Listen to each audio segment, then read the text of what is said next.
بریار بول ایکی دهی 2022 هلبجارتن پارلمان کردستان پریوت چند. لب اگر که زور هلبجارتن بو 6 ماهیان ساله که دهنه پاشه خستن.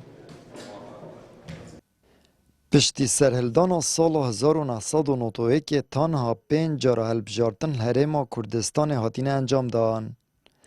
لهیچ جاره که دم خواه دروز ده هلبجارتن پریوانه چوینه.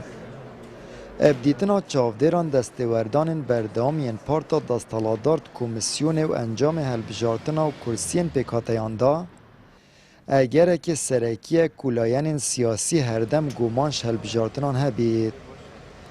اتنهاج دا سیستم هلبجارتنا و تومارا دنگدر و کرسین پیکاتیان اجدیارترین ناکوکیانت نوبرا لاین سیاسی دا.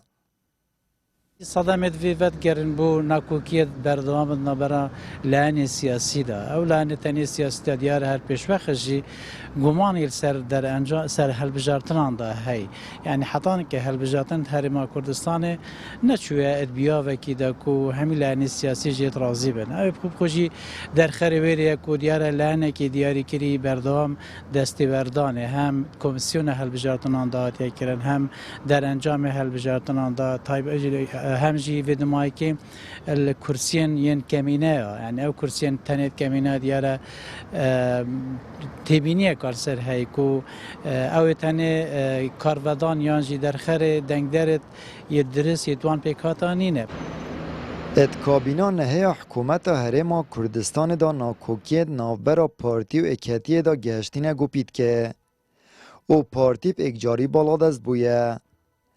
اوه چنده جی رنگ بدان نرینیل سربریارا سیاسی و انجام ندان هلبجارتنان دم خدا هبویه.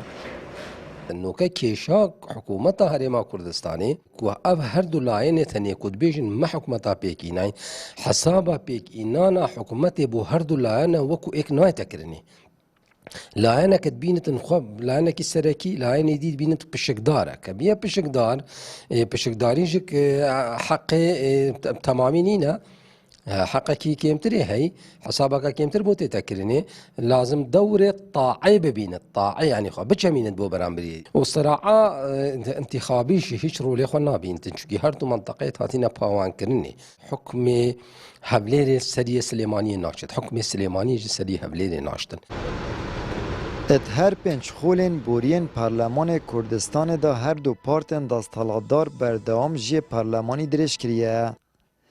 دا کو شرعیت بدن حکومت و برجواندین خواب پارزن و ناکوکین خواب و موایه کی وشرن. الو ما بوجار ششه هلبجارتن پارلمان کردستان دهنه پاشه خستن. آمد بریفکانی، کانال آسمانی پیام دهوک.